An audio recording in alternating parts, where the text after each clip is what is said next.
Pois bem, a primeira coisa que eu gostaria de dizer, e que eu tenho dito por aí, é o seguinte: o Brasil, hoje, experimenta um grau de liberdade religiosa absolutamente inédito em sua história. Desde que a Constituição, a primeira Constituição republicana, de 1891, destituiu o catolicismo do seu status de religião oficial do Estado brasileiro, as coisas evoluíram muito lentamente no sentido de uma real liberdade de expressão para as mais diferentes formas de religião, de religiosidade, de correntes, de igrejas, né, de grupos, e assim por diante. Hoje nós vivemos isso de uma maneira muito intensa e muito visível. Né? Para todo lado que você vai, você vê as pessoas lidando com o tema da religião, falando de religião, discutindo que alguém mudou de religião. Né? A sociologia alemã já nasce com obras sobre sociologia da religião. Né? A sociologia francesa, a mesma coisa. Então, digamos, o estudo da religião é parte constitutiva dessa nova área científica desde o final do século XIX. Então, acaba sendo um chamariz muito grande para o interesse do sociólogo, e, sobretudo, se o sociólogo é pesquisador, é formado na pesquisa, interessar-se no Brasil hoje por esse quadro, sem exagero nenhum, muito dinâmico. Né? Nós vivemos hoje um campo religioso bastante dinâmico. Às vezes você tem a impressão daquilo que na sociologia clássica se chama de uma efervescência social, quer dizer, há uma efervescência religiosa da sociedade brasileira, e eu gostaria de dizer para vocês um pouco o que a sociologia teria a dizer disso. Bem, a primeira coisa, então, é pensar esse binômio, né? Liberdade religiosa, pluralismo religioso. Né? São duas coisas que andam juntas. E uma, né, influi na outra decisivamente. Ou seja, quanto maior a liberdade religiosa, maior a diversidade religiosa numa determinada coletividade, ou dos indivíduos, dos integrantes dessa coletividade. Por sua vez, quanto maior a diversidade religiosa, maior a pressão para que o Estado não interfira no campo religioso. Vocês sabem muito bem que as ciências humanas, né, e as ciências sociais, como parte das ciências humanas, não são capazes de formular leis, né, leis gerais, mas isto é quase uma lei geral. Né?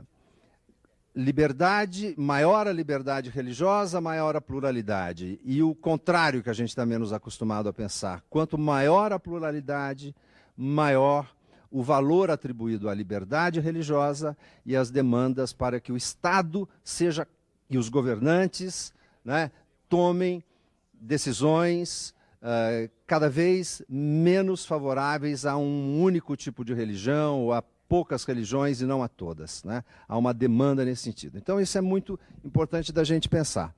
Por outro lado, quando você abre bastante, você cria um campo religioso altamente concorrencial. Como você, digamos, desregulamenta, entre aspas, né, o campo, desregulamenta politicamente, você desnormatiza em termos políticos, você cria esse espaço maior de concorrência.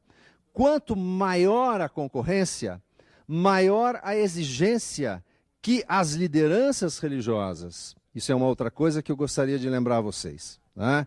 Que é que toda religião, do ponto de vista de um sociólogo, né, sempre coloca como seus principais sujeitos, como seus principais agentes, os profissionais religiosos. Ou seja, quanto maior a concorrência, mais aquelas pessoas que nós chamaríamos genericamente de lideranças religiosas, tanto mais estas pessoas são levadas a descruzar os braços e a partir para a luta.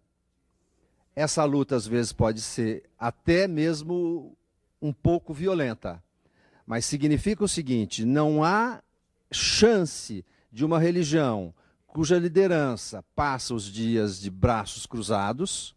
As lideranças religiosas têm que agora levantar cedo e dormir tarde, tem de trabalhar, deixar as igrejas abertas 24 horas por dia, né?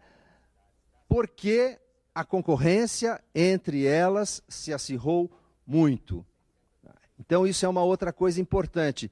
Isto acaba repercutindo, evidentemente, em cima de nós que não somos os profissionais da religião, né? E nós que somos alvo, né, de um interesse de conquista por parte das lideranças religiosas. Então a gente acaba percebendo, né, que o Brasil, o povo brasileiro ficou mais religioso? De um certo ponto de vista, sim, porque necessariamente ele ficou mais, digamos, mais mobilizado religiosamente. Isso é uma coisa que, para a sociologia, aos olhos de um cientista social, isto é uma coisa que faz todo sentido. Ou seja, a demanda por mais religião não surge espontaneamente, vamos dizer, do povo. O povo, na realidade, começa a ser alvo de uma oferta maior de religião. Não sei se vocês percebem a diferença do enfoque. Ou seja, quando o campo religioso está bastante ativado, bastante mobilizado, como a gente vê hoje no Brasil, isto significa que o Brasil ficou mais religioso, primeiro, em termos de oferta religiosa. Há uma pluralização da oferta e há uma dinamização da oferta. Há um enriquecimento da oferta. Há um trabalho maior na oferta. As religiões hoje trabalham com marketing. As religiões hoje trabalham com propaganda, né? As religiões hoje são obrigadas a estudar técnicas, né, de chegar até os interessados, porque se elas não fazem isso, outras farão. Nós estamos vivendo no Brasil, né, um momento de muita oferta religiosa. Isso talvez seja o segundo ponto que eu gostaria de passar para vocês, né? Que é uma coisa, por que eu gostaria de passar para vocês? Que eu acho que é uma coisa que a mim, falando sinceramente, me ajuda a entender como é que as coisas funcionam. As coisas ficam mais claras, né? Não dá a impressão de uma coisa impalpável que, de repente, não se sabe por quê. Nas duas últimas décadas do século XX, no comecinho do século XXI, de repente, o povo começou espontaneamente a ficar mais religioso? Não. O povo está sendo mais insistentemente trabalhado pelos profissionais da religião. E notem, eu estou chamando de profissionais da religião pessoas que se dedicam, né, full time a uma religião e que vivem daquela religião. Bem, nessas e noutras, o que é que você espera? Você espera, então, que cresça a diversidade religiosa. E agora, então, eu vou me valer de alguns dados do censo 2000, que é o último censo que nós temos, a parte dedicada à religião, e vou dizer os dados mais ou menos aproximados. O que diz o censo 2000? No quesito religião, ele parte da ideia, ou enfim, da ideia não, da técnica da autodeclaração. Quer dizer, as pessoas se declaram para um entrevistador que naquele momento é um membro, né, alongado do Estado brasileiro, né, de um órgão chamado IBGE, que é um órgão estatal, que vai apurar qual é a religião ou a não religião que a pessoa tem. Isso depende da pessoa dizer: eu sou católico, eu sou umbandista, eu sou do Santo Daime, eu sou isso, eu sou aquilo, eu sou muçulmano, eu sou islâmico, né? Eu sigo a religião judaica. Depende de declaração. E nós ficamos sabendo, por exemplo, que os católicos no Brasil, de um modo geral,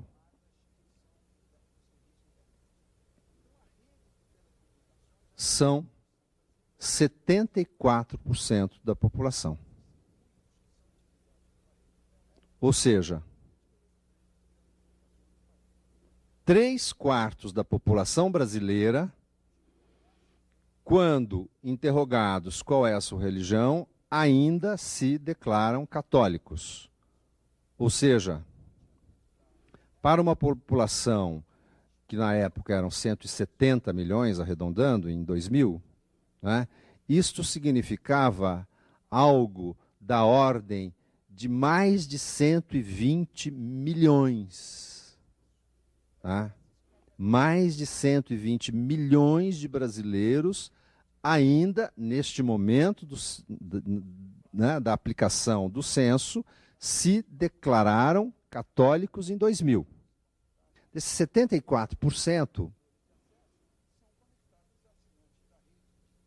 muitos são católicos de nome, muitos são católicos reconvertidos ao catolicismo por algum movimento de renovação, de mobilização e assim por diante. Mas são católicos, se declaram católicos. Os evangélicos, crescendo muito. E aqui evangélicos, é bom lembrar que o censo, tanto quanto a sociologia da religião, usa o termo evangélicos como sinônimo, taco a taco, de protestante. Quer dizer, não é assim, você tem os protestantes e dentro dos protestantes você tem os evangélicos. Não. Todos os protestantes no Brasil são chamados pelo censo de evangélicos, né? E é assim que eles se autodenominam. Digamos, desde que o primeiro grupo protestante chegou no Brasil, ainda no Primeiro Império, né, em 1824, que é um grupo de colonos alemães luteranos, eles fundaram no Brasil a Igreja Evangélica Luterana do Brasil. Então, já o primeiro grupo protestante que veio para o Brasil, por uma tradição alemã, traduziu o Evangelische, né, para evangélico, e aí está batizado para sempre. Ou seja, todo ramo do protestantismo é um ramo dos evangélicos. Esclarecido isso, vamos em frente. Os evangélicos são, no censo de 2000,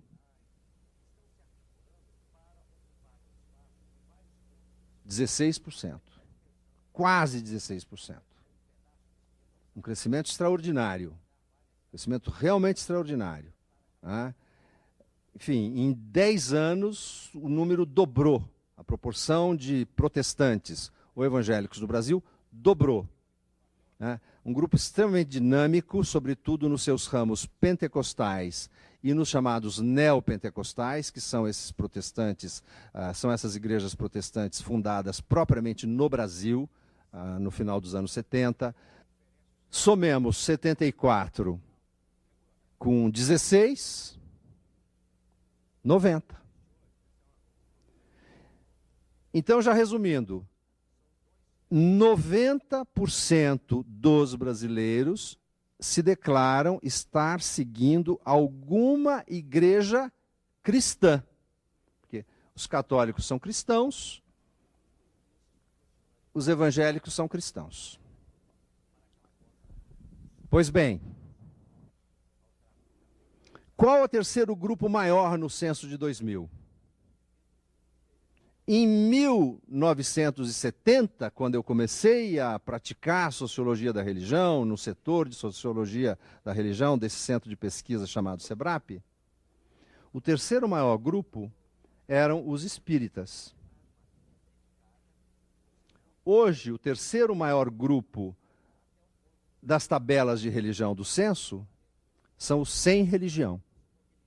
7,5% da população brasileira já se declaram sem censura nenhuma, sem medo da polícia, sem medo de nenhuma perseguição qualquer, sem medo de algum feitiço virar contra o feiticeiro, né? Se declaram abertamente sem religião.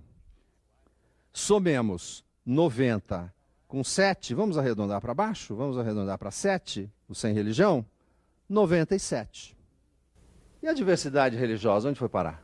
Não é um país de diversidade religiosa? Estamos vendo crescer uma multidão de religiões que ninguém conhecia, religiões asiáticas, religiões isso, religiões aquilo, novidade, muita novidade.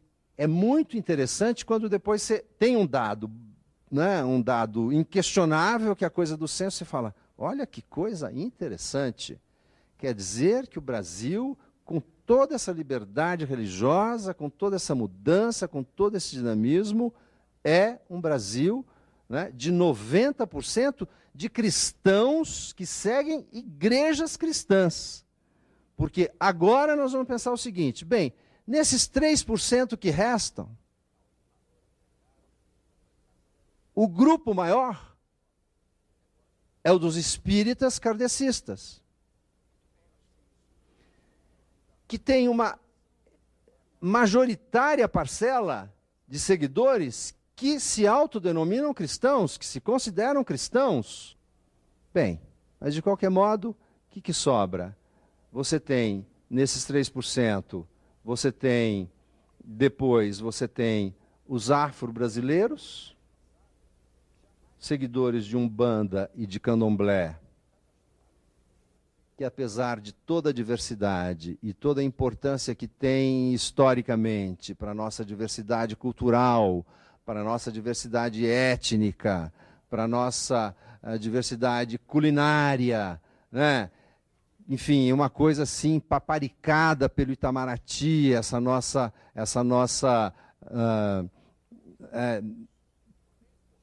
familiaridade com a cultura africana, não chegam a 1% da população. E aí vai, né? Aí você começa a imaginar, os budistas são pouquíssimos, né? Os judeus pouquíssimos, né? Os muçulmanos, que a gente de repente começou a imaginar que estão crescendo muito no Brasil, porque agora a gente começa a ver na televisão, né? O censo de 2000 encontrou, sabe quantos? 18 mil. 18 mil. Na hora que você faz as porcentagens, vira traço. Não dá nem para né? Vira 2 casas depois da vírgula. Ou seja, com toda essa diversidade religiosa, com toda essa liberdade religiosa, o que está acontecendo no Brasil? O Brasil está passando por um processo de trânsito de uma parte da sua religião, de uma igreja cristã que é católica e que é tradicional e que foi religião oficial no Império e na colônia, para outras igrejas cristãs. E no caso do kardecismo, para um movimento religioso que não se constitui em igreja, mas que é fortemente marcado pela presença da doutrina cristã. Isto é muito interessante da gente estar notando, né? Porque, mesmo assim, nós estamos vendo que cresce o cristianismo no Brasil, ao mesmo tempo que cresce a nossa insegurança, que cresce a criminalidade, que cresce a violência, né? E, no entanto, o Brasil não está ficando menos cristão, o Brasil está ficando mais cristão.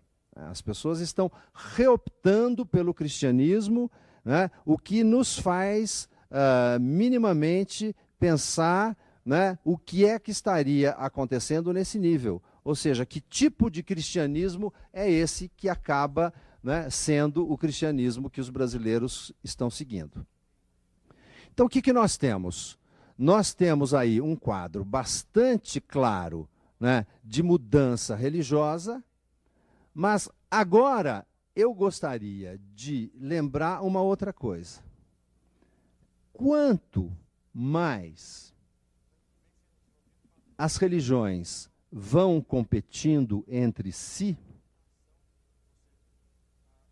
e quanto mais as pessoas experimentam a possibilidade de mudar de religião, o que vai acontecendo? Vai acontecendo que essa pluralidade que você vê no censo, né, ou que você imagina no Brasil, começa a chegar perto, mais perto das famílias.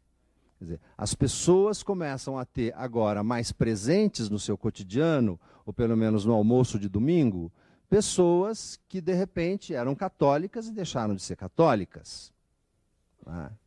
E eu digo por quê, sobretudo dos católicos. Aí é uma outra coisa que eu gostaria de lembrar a vocês, né, que tem a ver um pouco com a temática do pós-tradicional. Neste momento de efervescência religiosa e de assédio às pessoas para que mudem de religião, a partir, né, da iniciativa de outros profissionais de outras igrejas, o que acontece?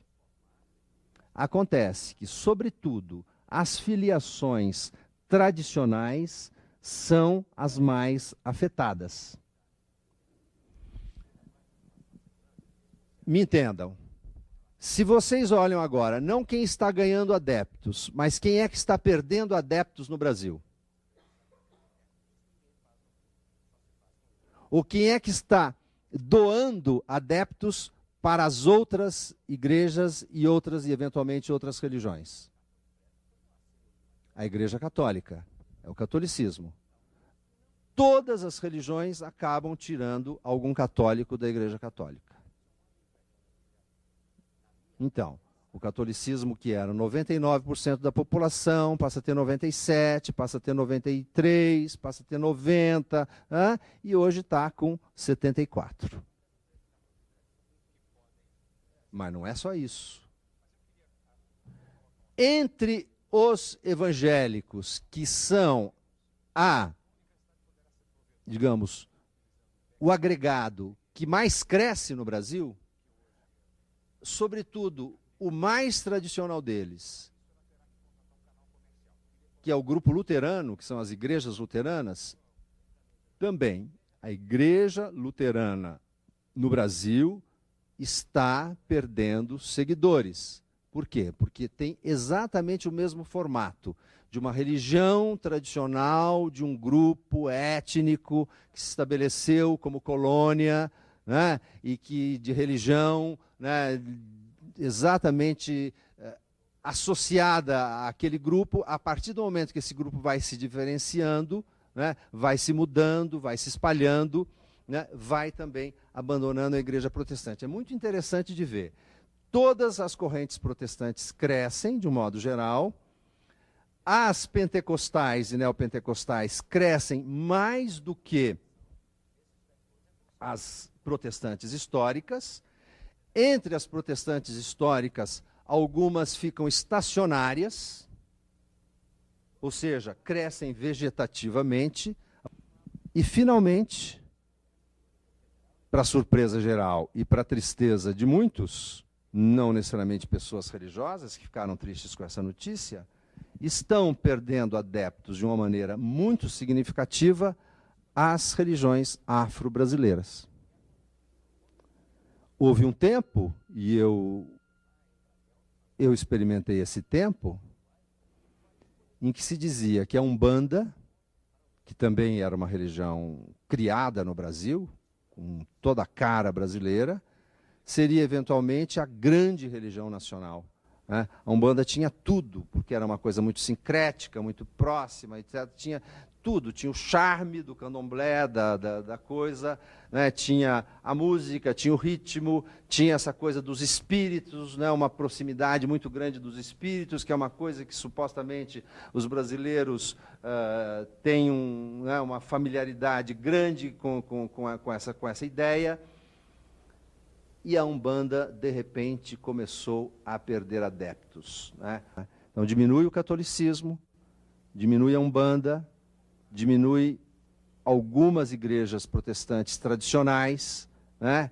O que nos faz ver que exatamente estão perdendo adeptos aquelas igrejas que aquelas igrejas ou religiões que se modernizaram menos, né, que se atualizaram menos em termos de uma organização empresarial interna, né, que importaram menos métodos, né, de administração, né, e de expansão e de organização e assim por diante.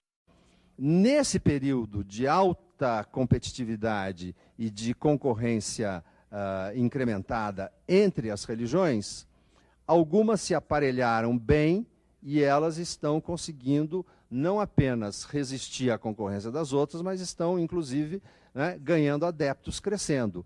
As igrejas mais tradicionais estão com uma enorme dificuldade, e as religiões, no caso da Umbanda, né, estão com uma enorme dificuldade, certo, de redinamizar a sua liderança, né, e se ressituar num quadro mais competitivo, mais concorrencial, para, né, poder fazer frente à concorrência das outras que estão muito mais equipadas para isso. As igrejas hoje estão no estágio que elas precisam se organizar empresarialmente. Não basta simplesmente ter a certeza que você é portador de uma mensagem única, de uma mensagem absolutamente irresistível. Dou mais um passo. Na concorrência, perdem também as igrejas que oferecem um tipo de bem, de salvação, muito intangível, muito para o outro mundo, muito para o além, ou muito para um futuro remoto. Isso é uma outra coisa também muito interessante. Quer dizer, quando o campo religioso está muito competitivo, a tendência das religiões, de um modo geral, é oferecer bens mais palpáveis para as pessoas. Certo? Quer dizer, não é que você adere àquela religião pensando na salvação da tua alma. Você adere àquela religião pensando que aquela religião vai te salvar do desemprego. Você adere àquela religião, né, porque aquela religião, de repente, vai resolver um problema de uma ferida que você tem na panturrilha e que não sara nunca. Uma grande preocupação dos sociólogos ou dos cientistas sociais hoje é entender isto, entende? Porque talvez isso esteja mudando. As pessoas estão agora do lado da demanda, não mais do lado da oferta. As pessoas estão muito mais pragmáticas e muito mais utilitárias, muito mais, vou usar essa expressão, muito mais materialistas no que elas estão pedindo da religião. As pessoas querem coisas concretas, aqui e agora. As pessoas não estão querendo o céu para depois, né? Não querem a salvação da alma para o pós-morte, né? As pessoas querem viver mais neste mundo, viver com mais saúde, querem a cura. Isso é uma coisa muito, muito, muito pós-moderna, né? Pós-moderna, pelo menos na insistência com que isso aparece, né? Na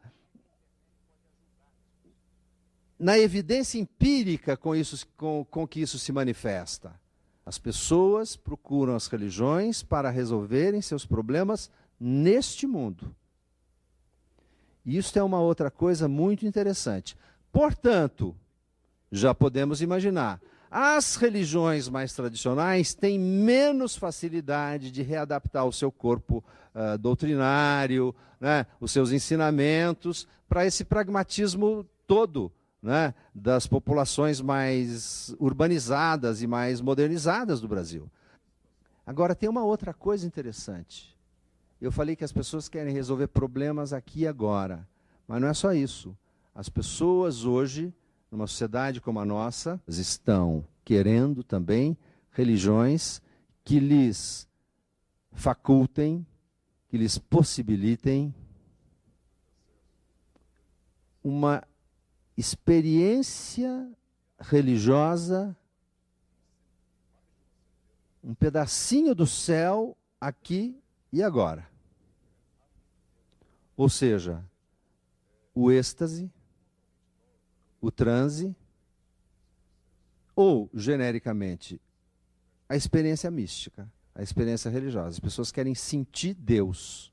As pessoas querem sentir em si, no seu corpo, a presença do Espírito Santo. As pessoas querem dar uma pequena escapada desse mundo, fugir um pouco deste mundo, certo? E mergulhar no sagrado. Nem que seja por alguns segundos, nem que seja uma experiência passageira, mas que seja uma experiência intensa. Isto é um outro fator, né, que vem à tona com a concorrência entre as religiões. A concorrência acirrada entre as religiões e entre as igrejas leva a que algumas igrejas, e normalmente essas serão mais bem-sucedidas, passem, em vez de prometer que a pessoa vai sentir Deus no céu, promete que a pessoa vai sentir Deus já, agora.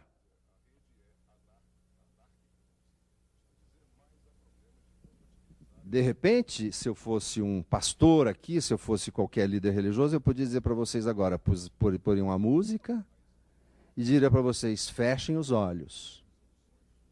Fechem os olhos. Né? E aí eu já poderia começar a levar vocês, de repente, a ter uma experiência maravilhosa. Maravilhosa. Né? Alegre, feliz. Né? Uma experiência de superação de si mesmo, uma experiência mística, numa palavra. Isso a tradição teológica, né, ocidental chama de experiência mística. Né? Quer dizer, é você em contato com o divino, com a divindade, né? Mas contato de primeiro grau. Né? Contato de primeiro grau. Rápido, né? Passageiro. E as religiões tradicionais, no caso, a nossa mais tradicional, que é o catolicismo, né, começa também a tentar ver se não é possível oferecer aos seus fiéis, né, ou àqueles que quiserem, uma possibilidade, né, de um êxtase. De um êxtase. Não é... Isso chama uma democratização do êxtase. Né? Eu sou de um tempo em que se dizia que o êxtase, pelo menos na Igreja Católica, era para muito poucas pessoas, era quase que um sinal de santidade. Hoje, você tem o êxtase prêt-à-porter, ao alcance da sua mão. Basta entrar num grupo religioso, seja ele cristão, a moda antiga, mais renovada, enfim. Isto é o quê? É novamente uma mudança muito grande. Ou seja, aquela religião que insiste em dizer que você vai melhorar de vida, que você vai mudar de vida, e que você vai demonstrar isso no seu dia a dia, que você tem que mudar de conduta para entrar em contato com Deus, existem religiões que oferecem para você um contato imediato, né, um contato de primeiro grau com Deus, sem que você precise mudar de vida, sem que você precise ser mais honesto, sem que você precise, né, entendeu? Quer dizer, então, você tem uma outra composição agora do público religioso.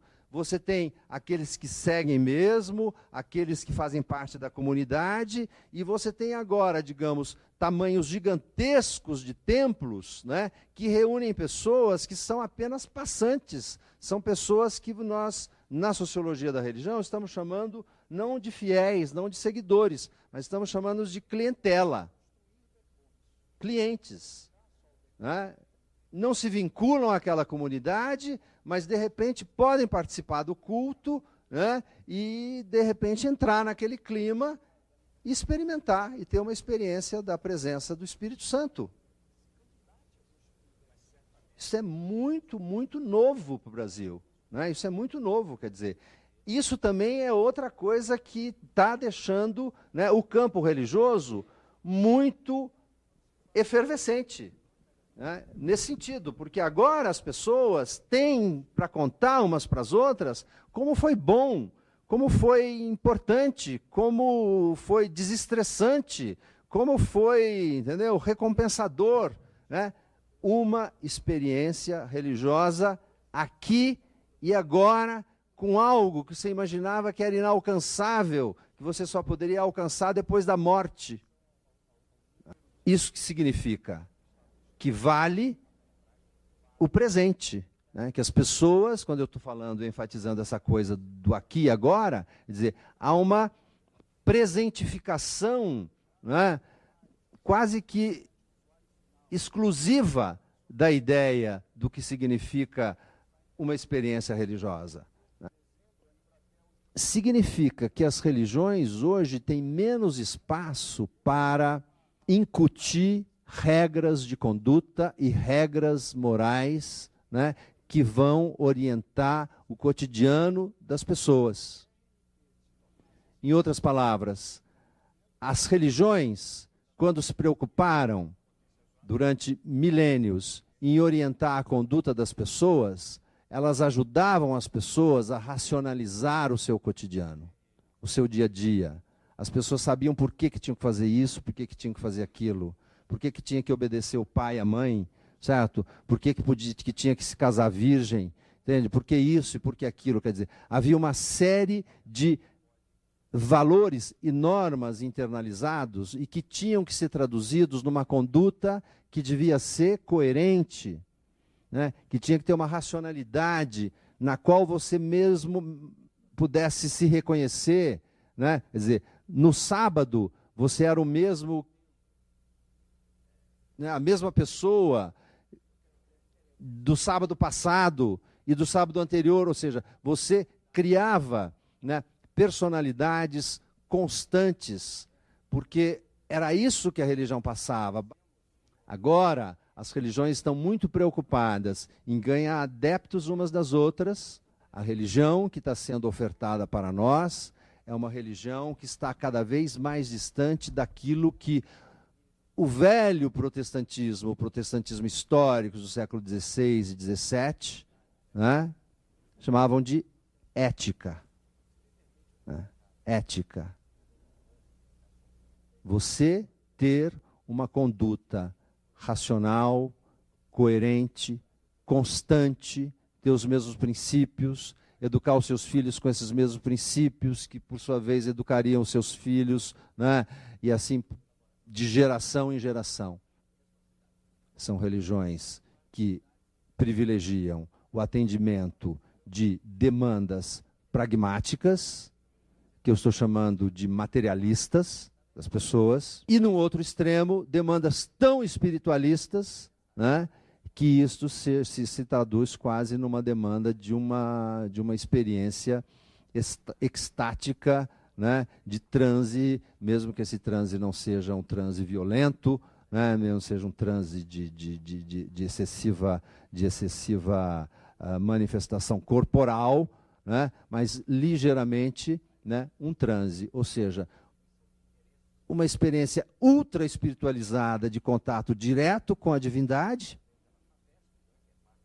que em vez de você adiar para o pós-morte, você antecipa para aqui para agora, mas é super espiritualizado isso, né? Casado com demandas práticas, né, demandas imediatas, demandas materiais, que nós, se quiséssemos, podíamos dizer, demandas econômicas e amor, uma companheira, um companheiro, né? Mesmo que seja para tirar o companheiro da outra, a companheira da outra, me interessa muito. O importante é que Deus pode atender a essa sua, né, a essa sua vontade de ter um companheiro. Por que eu dou esse exemplo dessa maneira tão irônica? Para dizer exatamente que esse tipo de pedido, que corresponde a promessas que as lideranças religiosas estão fazendo, não passa necessariamente por um critério ético. As pessoas pedem, né? Então, nesse tipo de religião, cabe um professor universitário, cabe um operário metalúrgico, cabe um traficante, cabe um gigolô, cabe uma prostituta, ou seja, as religiões não se preocupam mais com a conduta de vida das pessoas. As religiões pensam em oferecer para as pessoas uma experiência religiosa aqui e agora, e, na melhor das hipóteses, isso elas conseguem. As pessoas saem convictas de que tiveram essa experiência. E ousam um pouco mais, né?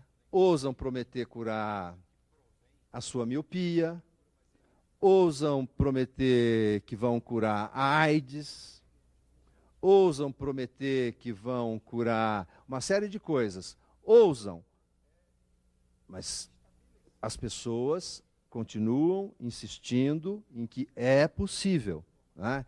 Então vocês vejam, este quadro, né, que eu pinto para vocês é o quadro que nós estamos vivendo no Brasil.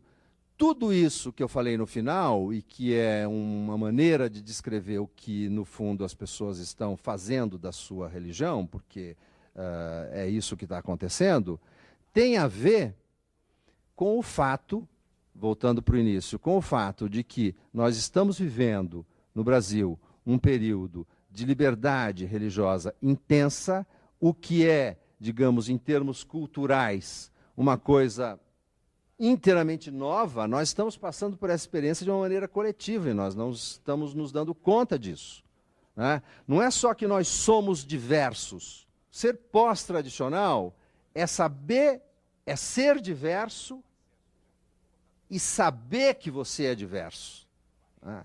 Não é simplesmente somos diversos, não é simplesmente uma diversidade dada em primeira mão, não, é uma diversidade assumida como uma coisa interessante, como um bem, como um valor, né? E assumida de uma maneira, somos diversos, eu sou diferente de você, graças a Deus, né? Eu sou católico e você é evangélico, né? Graças a Deus eu sou espírita, não sou como você, que é evangélico, que é católico, né? Graças aos deuses, eu sou do candomblé, não sou como vocês, certo? Tudo isso começa a criar uma diversidade que a sociologia, talvez alguns estejam acostumados, outros não, chama de reflexividade. Ou seja, nós estamos vivendo um período em que somos diversos, imaginamos, às vezes, que somos muito mais diversos do que somos, né, que é o espírito meu de ter exposto esses dados do censo para vocês, que a nossa diversidade é muito mais bonita, muito mais interessante do que, de fato, a gente está constatando pelas tabelas do censo. Somos diversos e queremos ser diversos. O Brasil sempre foi diverso em termos religiosos desde os tempos da colônia, quando chegaram os colonizadores ibéricos, né, os portugueses católicos, e impuseram a religião católica no Brasil. E a religião veio como religião oficial da coroa. Mas havia os índios daí a pouco chegaram os escravos, começaram a haver algumas missões, né, algumas invasões de protestantes, huguenotes, né, franceses, holandeses, etc., etc. Vem a presença de repente, judeus, né, enfim, judeus disfarçados, mas chegam judeus. Então, a diversidade não é necessariamente novidade. Mas qual era o modelo brasileiro? O modelo brasileiro, muito influenciado pela Igreja Católica, é o seguinte: não mexe, não fica forçando muito a barra, dizendo que somos muito diversos, porque enquanto as pessoas não se derem conta de que as religiões são muito diversas, cabem todas dentro da Igreja Católica. Isso criou o chamado modelo sincrético, ou seja, as pessoas misturam na sua prática diferentes possibilidades religiosas. Então você é católico, mas também não custa nada, você é um pouco kardecista, o outro, se não é kardecista, é mais chegado na Umbanda, o outro, se não sei, enfim, existem diferentes possibilidades, ou numa corrente nova era, e assim por diante. Isto é o chamado modelo sincrético. Muito parecido com aquilo que, no plano das etnias, das relações raciais, se chama de assimilação. Assimilação, não sou eu que vou dizer para vocês, vem de assemelhação, né? Vem de similar. Né? Assimilar é tornar semelhante. Então, nós tínhamos uma diversidade religiosa no Brasil que, na verdade, todo mundo se achava meio parecido. Né? Enfim, nada de muito conflituoso. Bem, quando eu passo da religião e vou para esse terreno das relações raciais, imediatamente vem a ideia do chamado melting pot, né? Ou seja, o cadinho de raças. Né? Então nós tínhamos um cadinho religioso também. Tudo era jogado dentro de um grande caldeirão chamado Brasil, né? E ali você misturava todos os ingredientes, né? Cozinhava, cozinhava, cozinhava. No fim, você tem uma grande sopa que você não sabe mais o que é a batata, o que é a cenoura, o que é a salsinha. Quer dizer, tudo se diluiu, né, num grande melting pot. A novidade para nós hoje é que a presença dos protestantes e, sobretudo, o crescimento dos protestantes agora no meio popular traz uma outra ideia de diversidade religiosa. Traz uma ideia não mais de sincretismo, mas de pluralismo religioso. Ou seja, as igrejas protestantes, as lideranças religiosas protestantes, são muito mais exigentes em relação às pessoas poderem seguir outras religiões ao mesmo tempo que seguem aquela igreja. Vocês sabem disso. Né? Ou seja, há uma exclusividade, há uma ideia de que você só pode ter uma religião. Você só faz parte de uma igreja. Não tem sentido você ficar misturando na sua vida diferentes religiões.